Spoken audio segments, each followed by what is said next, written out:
Hey, everybody, welcome to another episode of the Industry Spotlight. I'm your host, Sam Dark. Coming up today, we talk about the transition to a new marketplace from newspaper ads and phone books, automotive transition to those costly third-party ads and listing sites. Well, today we learn about the new 2025 transition. An Infiniti dealer joins to share his least expensive cost per lead and car sold method to selling cars in today's market. Plus, learn how to go viral as a car dealer all within 2 weeks. Joining today, GM Taverna INFINITI in North Miami, Matt Hogan, and CEO Nomad Content Studio, Omar Mohammed. Supporting today's show is Nomad Content Studio. Thanks for the support. Well, let's get into it. So, Matt, for our audience that doesn't know you, tell us a little bit about yourself and about your dealership. Yeah, I've been in the industry for 15 years. I'm currently the GM at Taverna INFINITI North Miami. We're a brand new Infinity point. We've been in Infinity for about 30 days so far. Loving it. Wow. Yeah, brand new. But we've existed as a pre-owned car dealership since 2009. So I've been with them for 4 years. I'm originally from New York. I moved down during COVID. Found John Marco Taverna, who's the owner, and it's been history ever since. So that's fascinating. What made you guys go from exotics in Miami, which that's a great concept, I would think, right? In used cars. Why Infinity now? Yeah, I mean, there's so many advantages to having a new car franchise, right? Between the lenders, the service department, parts department, brand recognition. So there's so many advantages. The owner, John Marco Taverna, his first franchise was as a Mitsubishi store in Palm Beach, and then he acquired a Chrysler Jeep Dodge store in Plantation, Florida. So he saw the advantages in owning a new car franchise, and that's what made him decide to acquire the Infinity point. Yeah. And any particular math to the Infinity as opposed to another Mitsu or Nissan or any other franchise? I don't know, but what I would say is that there's a lot of service business with that, and obviously a franchise like Infinity you can acquire one of those at a lower price point than, let's say, like a Toyota. So you can build your portfolio of dealers, get brands that are maybe at a little bit of a discount, because there's ebbs and flows to that kind of stuff, right? So Infinity might be a brand that's a little bit less expensive to purchase now, but fast forward 10 years, their lineup, which we think is going to happen, they may have an amazing lineup and amazing sales, and it all makes sense. Yeah, so we had the head of Nissan on our Daily Dealer live show, and he was just talking about the future of both Nissan and then also Infinity. He talked about the Infinity brand and said, look, it's a brand that we are going to invest big on. We're going to come out with brand new products. He gave it about a 2-year timeline. So we've seen what you're seeing, which is there's a great opportunity. And as they turn, you'll realize huge gains from that. What's one thing that shocked you about going from independent used to new? So nothing really shocked me. I come from the new car world, or hopefully nothing shocks me. Hopefully after being in the industry this long, hopefully I've seen most things. You've seen it. Yeah. How do you like Miami? Love Miami. I mean, I got up and left, when I was 30 years old. I got up and I wanted to change. It fit closer to the lifestyle that I'm looking for. I think it's a city that's, on the way up. It's growing as opposed to some other cities. So I love it. I can't say anything better than that. Yeah.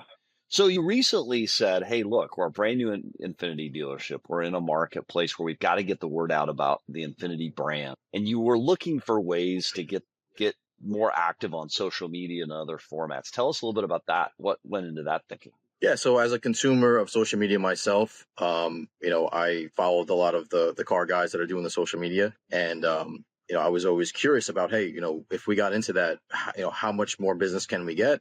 What are the advantages to that? So I came across one of Omar's posts. I decided to reach out, and we've been working together ever since, and it's been a pleasure. What was the post? Do you remember? He just has a post that says, hey, do you want to get more leads? Do you want to sell more cars through social media? And, as a car guy, who doesn't want to sell more cars and get more demand? So, yeah. What do you make of, so you've been in the car business long enough. You remember the days of the newspaper and the phone book, right? Yeah. So it's changed from advertising in a phone book and hugely in newspapers to online. What do you make of that transition? How should dealers be thinking about that? So it's funny you said that. My first car job, I'll never forget. I opened up a newspaper and I went through the job listings and it was no training needed, CDJR store with a phone number. And I called it. So, that was a lot of the ways people shopped for things. It was through a newspaper or through the radio.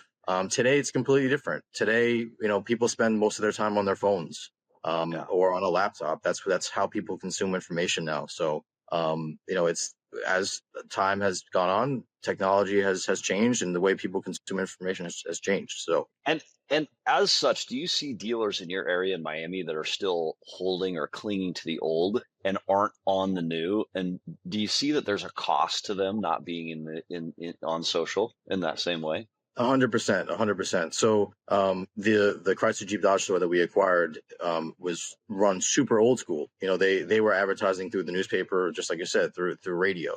And with a couple of tweaks of the way that we do things, the way that we market, they turned that store into, a 30 car store that's now selling 300 units per month, just with the tweaking of how we market. So, there's definitely advantages to promoting the way that we promote. Well, let's fast forward. You get the call from Matt Omar. Tell us about that conversation in that moment. And what was your first step with Matt? So we started back in April, or in March, actually. I'd say about mid-March. And we had a conversation. I remember Matt was pretty hungry. He was like, yeah, I want to be like George Saliba and Evie Otto, some of our other clients. And we had a conversation. I related to Matt a lot because like him and I have pretty similar interests in a lot of things. In fact, we have the same car now, which is pretty cool. Very cool. What kind of car is it? It's a Lotus Emira. Nice. Yeah. Nice. Mid-engine, right?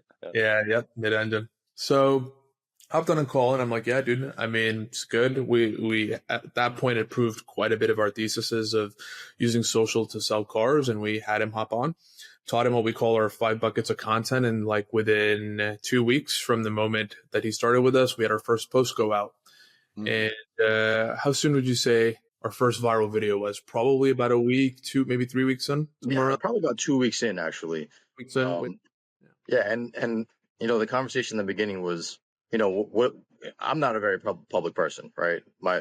So what is it going to be like to put your face out there and have people look at you and comment and like you, don't like you. And Omar was a great coach in that, as far as hey, this is what you're going to expect, and kind of walk me through that, which was very helpful. So how do you define? You say it took X days or whatever to get your first viral video. How do you define viral? For us, we've broken it down with internal terms, right? So a big word that we use is an outlier. So a dealership might be getting, if they have any social media in the first place, and honestly, it's like 50% of dealerships that we work with have nothing.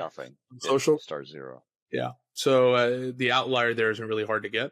But at, let's say, 50% that do have a dealer or that do have content on social media, they might have a baseline of, let's say, 1,000 views per video. Yeah. So based off that baseline are what we call partially viral. We'll start at around 10,000 views on a video. A semi-viral video would be around 50,000 plus. A viral video would be 100,000 views or more on a video. And then after that, we have mega viral, which is 1 million plus. Wow. And these are just the internal terms that we use on our videos. And it isn't always correlating directly with car sales either. We find that formats of video are much more important than even views when it comes to car sales, but that exposure also very much helps. So that is an interesting question. And then I want to go into the 5 buckets if you're comfortable sharing it with everyone. So what do you say? Actually, first off, Matt, what do you say to people who say, hey, automotive, like it doesn't lend well to social? Because what if you say the wrong thing? What if you do the wrong thing? What if you make a mistake? Like you let out a secret, you give part of your strategy away, you say something that makes Infiniti, your OEM manufacturer, upset. What do you say to them that, hey, the risk just isn't worth the reward? So that was one of my concerns in the beginning, actually. And, Omar has a very good editing team. So if there is something that maybe is like a little off color or whatever the case may be, that will get, edited. And I also have a chance to review everything before it goes out. So if there's anything that we say, hey, maybe that's not the best idea, we can always remove that. But for the most part, people just want to see people be people, if that makes sense. So, it doesn't have to be super, super polished. I think people like to see people just, be themselves. And I think that's what gets the most reaction. In fact, Omar, something that's not polished is better, right? Because it 100%. connects better. It shows authenticity. Why is it? What is that craving and that desire by the public to see kind of behind the scenes in automotive? And what's up with the reticence of automotive to allow that to happen? It's a good question. So I think automotive car dealerships in general have been behind this shroud for decades, honestly. People have labeled dealerships as this one negative connotation that's stuck around for years. And being transparent on social is almost a breath of fresh air, especially for dealerships, right? Like when they start creating content that shows a human side of them, that shows what they actually are like on a day-to-day basis and shows the reality television side of what dealerships generally are, people are able to relate to it. You know, they're able to make a trust-based decision wanting to do business with that dealership instead of going to Auto Trader or another listing site where everyone's price shopping instead. And it doesn't always, it can fire back, right? Like, because there's 50 years of negativity against the dealership industry that you're fighting against. I remember early on when Matt and I started, probably like one of the first viral videos that we had big backlash. It was where we recorded a transporter guy hitting the gate, and then from there, like, it got so bad. He got, I think, about 1 million+ views across that video. Wow. Yeah, and it got so bad though that Matt ended up getting death threats in his DMs. What? Yeah. Why? Like, that bad? Because people were just heated about it.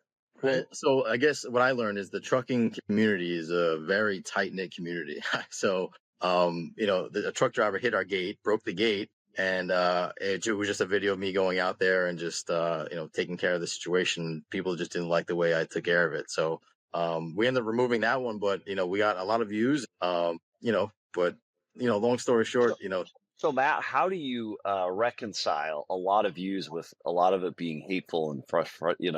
Because I think that's what a lot of dealers are curious about, right? Is it worth having something out there that's ultra engaged with, ultra trending or whatever? You got 1 million+ views, but some of it is negative. Is that still a net positive?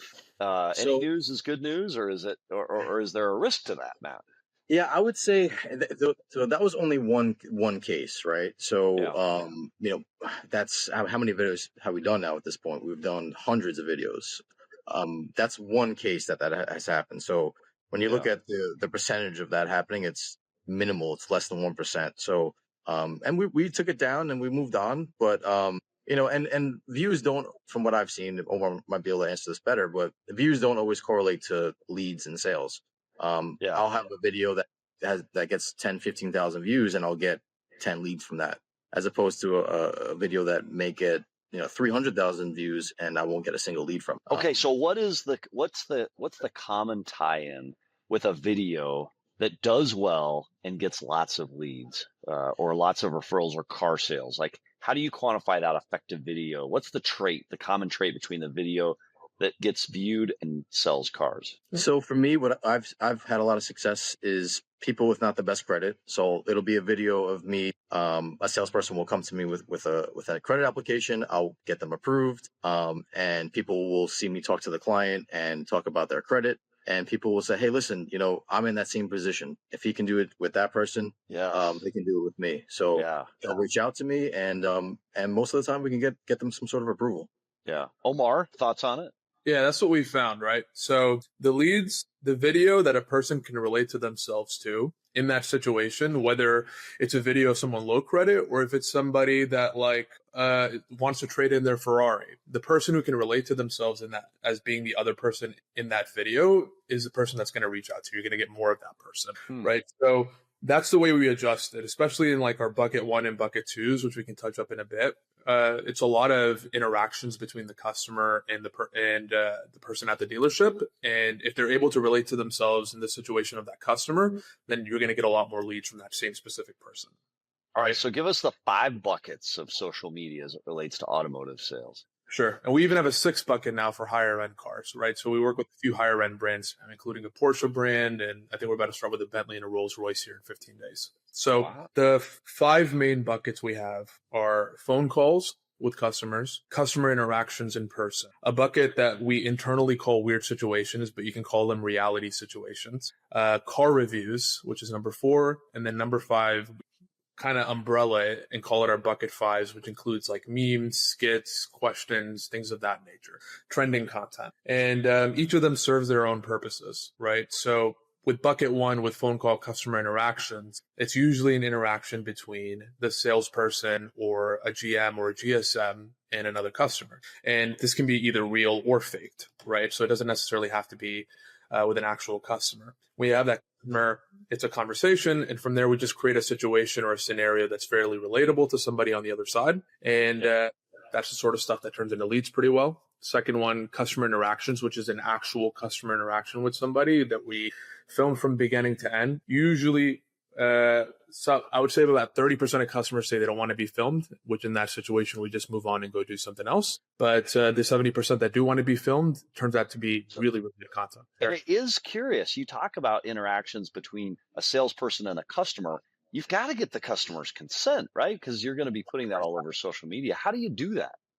So we have videographers that we send over to dealerships now, right? Depending on the dealership situation, either they're filming internally like Matt's dealership is, or we're sending a videographer over to the dealership. Now, Matt has his own videographer, so really we find that scenario. Now, our videographers, or we train the videographers there to do this. They come up to a customer, they use language that's very unassuming, very nonchalant, don't make it a big deal.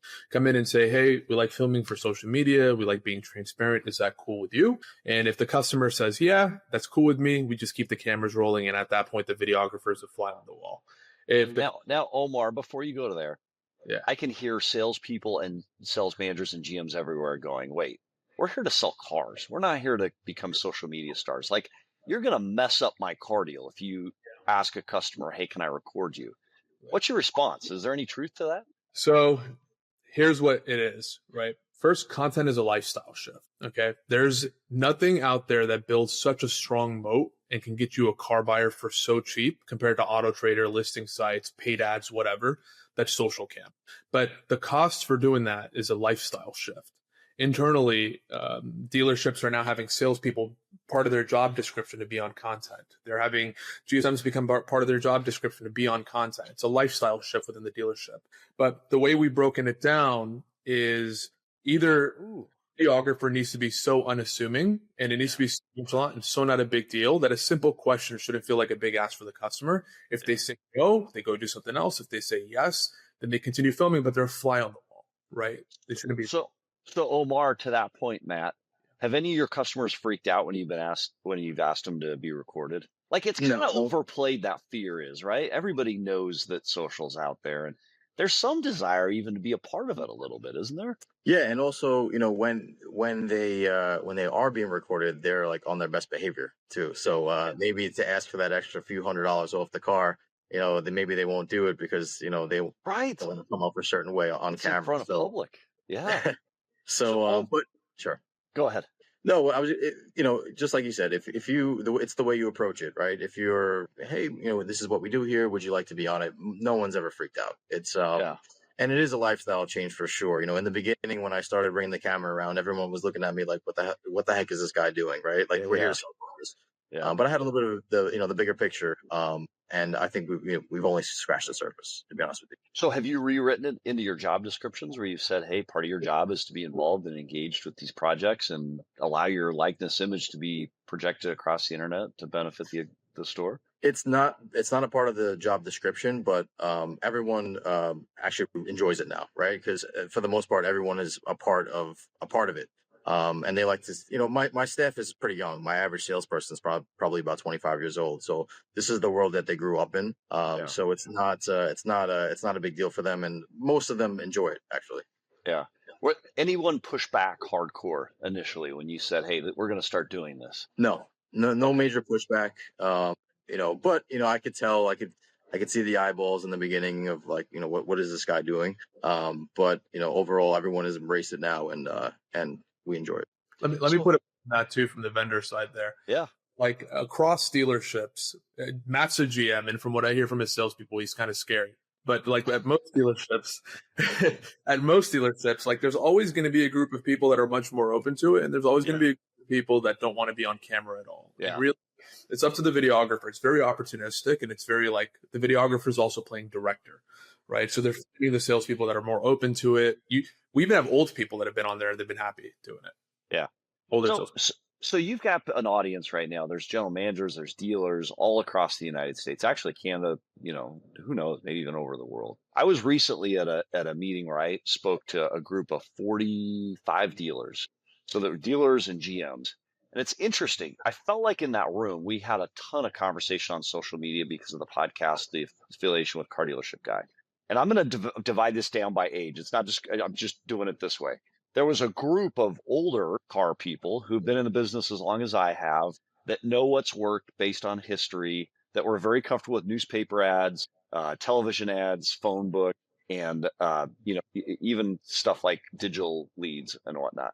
And then there was a very younger, and I don't know where the age split is, but as I was talking about this need to post to Facebook, LinkedIn, social media, I was getting nodding heads, taking notes. Do you see that like kind of a divide between kind of the older and the newer? And what advice, Matt, and then Omar, would you give to the older about the importance of being engaged and involved online? Like, Yuri, we've had Yuri on the show a couple times. He's the CTO for Fox Motor Company, and he said, Sam, you don't know this, but there are dealers that are out of business today because they refuse to embrace AI. They refuse to embrace social media, and they're just kind of biding their time while they're pushed out. And I kind of see that in a room with an older mentality and a newer mentality. What would you say to that older mentality, Matt, and then Omar? Yeah, I mean, listen, if you're a car guy and you're a successful car guy, you have to adapt, right? You have to have that adaptability. You have to be dynamic, right? It's the industry is always changing. There's always new things that come up, and if you know how to adapt, you'll do great in the car business. So, from what I say to the people that are second guessing that, like, wake up. What world are you living in? This is the world that we're in. People consume stuff on the internet. So, wake up. That would be my. Yeah. I would say that. Omar, what would you say? Because you probably run into that in stores as you're talking to dealers, yeah? Especially older dealers. I find a lot more dealers are becoming more open to it now, but maybe I'm biased because those are the ones I end up speaking to. I would definitely second what Matt's saying, right? At some point, billboards, look at when you're in a car, where are they looking? Are they looking outside at their billboard or are they looking at their phone? Yeah. Right? Who's still watching commercials on television, right? I pay for Netflix. I pay for Prime. Who's still listening to I can't even remember the last time I turned on the radio, let alone anything else. It's where consumer attention is. Today it's on social media. Tomorrow it might be on VR and AR, right? And we're very unemotional about where that attention is. Every day there's a new platform. If tomorrow, there's a new platform that comes out where all the attention moves, we'll be able to pivot. Yeah. But we're very we don't care where the attention is. We just follow where the attention is. And right now the attention's on social. And our results show that. So Omar, it's amazing. On the Daily Dealer Live show, we recently had a graduate of Canada's auto business school. And we were talking to him about how did you get into automotive? Why did you get pulled into this school? And he loves automotive. He wants to one day own his own dealership. And guess how he learned about automotive? There was a job posting on Snapchat. I'm like, Snapchat? I know people use that as a forum and a format to communicate, but Snapchat, right? To your point, things move fast and being open. Brian Benstock talks about in the new world, the test of success is going to be learning something, seeing that it doesn't work, and then relearning something else. Things move so fast to keep up. We've got to keep adopting. So, Matt, do you make a requirement of your salespeople and sales managers to be engaged or post even outside of Omar? Are your teams engaged on social media, Facebook and LinkedIn and elsewhere? And do you have a certain posting requirement of them? So I don't have a requirement as far as you have to make 30 calls and 30 text messages and one social media post. Yeah. But I did ask them all to make their own car account and to get on there and start doing it. They see the amount of demand, the amount of leads that we get from this. So they're crazy not to do it. So they see it. So they jump on, they have their own content, their own stuff they post, and they get some customers that way as well. So they see the vision. I have a young team and they're very dynamic with that stuff. So I don't have a requirement, but most of them see the vision. They're embracing it on their own. All right, Omar. So how would you gauge Matt's success when you talk about, is it the number of viral videos? Is it the reach? Like, what metrics are you looking at to gauge the We success of it? look at two things. First thing initially early on is views, right? Because with more exposure come more leads. Not always one-to-one correlation, but generally speaking. And then the next thing we look at is leads, right? So, and we look at, obviously we take that, we track that all the way to how many cars closed. So Matt, I've been very curious in asking that. So how do you track leads and cars sold back to a social post? So this is where Matt helps me, right? So right now we don't have a way to completely track end to end the car sale because the leads go into your CRM. But I'm always asking Matt how many deals that we closed this month, or how was last week looking? And we've even started running paid advertising as well on some of our best performing videos to squeeze more juice out of the lemon. And that's been working really well. Yeah, so I separate the leads into two different buckets. I do social media organic leads, which is just somebody saw a post, they sent me a direct message through the social media. I get their information, and we call them. And then we have our paid ad ones, which we just started last week, which we've had a lot of success with. And so right now we're pacing about 25 units for the organic, and we're pacing probably about 20 units for the paid ads right now. So altogether, social media it's probably going to generate us about 50 units this month, roughly. Wow. And do you compare that to digital leads? Like, what's your cost per lead for the stuff that you're doing with Omar, both between paid and organic? Yeah, so organic, when you factor in the videographer, you factor in what we pay Omar, per lead is probably somewhere around $4 a lead for organic, $5 a lead. And for the paid ad, I think we got that all the way down to about $3 per lead on the paid ad. So wow. And then what about your traditional routes through digital leads cost to sell? About $300 per deal. So that's huge. That's a big difference. Wow. Big difference. So, and again, I think we're only scratching the surface. There's tweaks that we can make with the paid ads and picking the right videos, having the right forms for the customers to fill out to kind of filter through that. I think we can even make that even better, to be honest with you. Is there a difference in the gross of traditional digital lead versus through social, organic, or paid? So off the top of my head, I would say there isn't a difference there, but that's actually an interesting point, and I'm going to probably check that out after this call. So it goes to a little bit of my theory is I think in our world today, automotive sales is either a commodity or it's a value add, right? We lean into that customer experience, and we're better in automotive when it's about the customer experiences versus just the commodity. Commodity, anybody can win. Amazon can win. Any car dealer online just trying to ship something out can win. When it's experience, you'll be able to serve that customer longer. And I think at the end of the day, you probably result in a little bit more gross. And it'd be fascinating to know the comparison between the two. But the cost per lead is astounding. That is shocking. Are you seeing that elsewhere, Omar? I've seen that across the board with social, right? Because the strategy really is we find organically what videos work well. And most dealerships on the page side are running graphics and carousels and commercial OEM videos that isn't really engaging, and they stand out really sorely as sore thumbs as the advertising. No one wants to click on them. So your cost per lead is extremely high versus the organic videos that are engaging that people want to watch. We then run paid on it as well. And that brings in like $3 leads with people that are actually watching the so-called advertisement, right? And then they submit information, and it's just a much cheaper, much more engaging way to get a lead. And the cool thing is, and Matt, you can tell me if I'm wrong here, the person who's clicking on that video or on that ad already has trust-based relationship with that dealership versus and they have a connection, right? They've seen how you work. They've seen how you think. Yeah. Right. Which sort of goes to my other theory too in our world today. So much is tech driven, so much is AI driven, that so much is manufactured to look perfect, right? The perfect post, the perfect video, the perfect ad. People crave that authentic connection, and social, like you're talking about, like Matt's doing, it casts a spotlight on what's happening live and real time in the dealership. It creates that authentic connection. So it's kind of interesting. Use technology to actually go backward and make it more authentic, and it costs less, right? Do you see, Matt, this kind of being the future of auto sales somehow? We went from newspaper, which we talked about in phone book, and maybe billboard. And then we go to like digital lead providers, and we won't list them because some of them are sponsors here. But is the new frontier where Omar is and his team is. It's creating these kind of authentic and videos that you post. They're authentic, they're vulnerable, and then they're organic or paid, but they have the potential to go viral. Do you think that's kind of the future, Matt? I definitely think it's the future. Well, I would say it's the present, to be honest with you. And it does take a special team, a special person to want to do that and to want to put their face out there. Yeah. So you need that, right? You need somebody there to champion that. But if you have somebody willing to do that, I think it's the future and the present.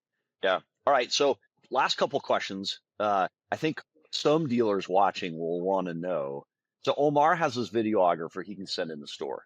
You have your own. In a lot of stores, we do stuff on our own. We like, how did you outfit this person? Is there a particular type of camera, a particular type of mic? And then obviously you send the content to Omar and his team. And I'll tell everybody a little bit about how we work at Ziegler Auto Group with Omar. He's fantastic. But what were the first steps for you in outfitting your team with camera and whatnot? Yeah, so Omar suggested a camera. It's designed for digital media. It's a small little camera. It's probably about the size of maybe two decks of cards. Actually, got it right here. We'll see.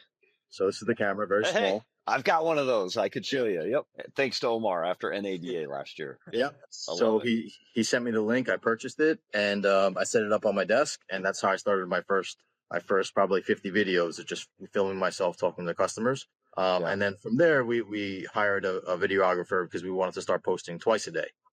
So we hired somebody that is actually a camera woman for Telemundo. So we hired, really? Yeah. So she's a camera woman for Telemundo. We hired her. She comes up with ideas, and she's just a part of the team now. Very cool. And then you send that content to Omar. He clips it up, puts his touch on it, posts it, right? Exactly. So it's pretty, you don't have to put much thought into it once you have your process set up. So she films, uploads it to Omar. Omar edits it. And then I'll go in once a week to review the content that's going to come out and make sure that I have my stamp of approval. And then, and we rock and roll. How much time do you spend on this, would you say, in an average day? Me, with the videographer, it helps a lot. So I would probably say maybe 20 minutes a day. That's crazy. And she'll come to me, hey, today we got to do this video, we have to do that video. And I'll just say, okay, let's do it. And we knock it out once a day. So, And it results in, how many vehicles did you say again this month? So this is definitely our best month. I think this is month 4 or 5 with Omar. And we're pacing between paid and organic leads. We're pacing about 50 units. That's crazy. 50 cars, 20 minutes a day. Yeah. And lowest cost per lead I've heard of in the industry.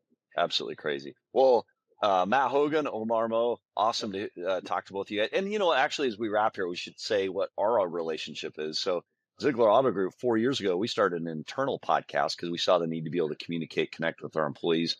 And Aaron said, hey, let's do it. Others said, you're crazy because you can't put stuff like that out there. Because what if somebody says something wrong? All the things we talked about today. 4 years later, 300 episodes internally. And then 3, we've got the Driving Vision podcast, which is 200 plus episodes externally. And then it transitioned into the relationship with Car Dealership Guy. So a long time relationship with Omar. And, Omar, you've made it easy to be a CEO of a company, create content, put it up, and then, I'll record stuff, send it off to you guys on Saturday night or even Sunday night in some cases. And you guys flip it, turn it fast, and we're able to post that fast as well. And we've seen a lot of those same benefits. So thank you for all you've done. And Matt, it's going to be exciting to track your progress and success as we go through the months. We'd love to have you actually on the Daily Dealer Live at some point and share what you're up to there. So I don't know if you'd be interested. Would you be interested in joining us there? I would love to. I actually listen to the podcast almost every day. So do you? Excited. Yeah, I was very excited to get the call, and I would love to come back on. Well, you know what? I'm going to have Michelle get with you, and we'll get you set up for next week. Because actually, I think your perspective on social, and in particular, those numbers you shared about cost per lead, people want that information. That's huge. Yeah, for sure. Matt Hogan, Omar Mo, thanks for being on the show. Thank you. All right. Thanks so much.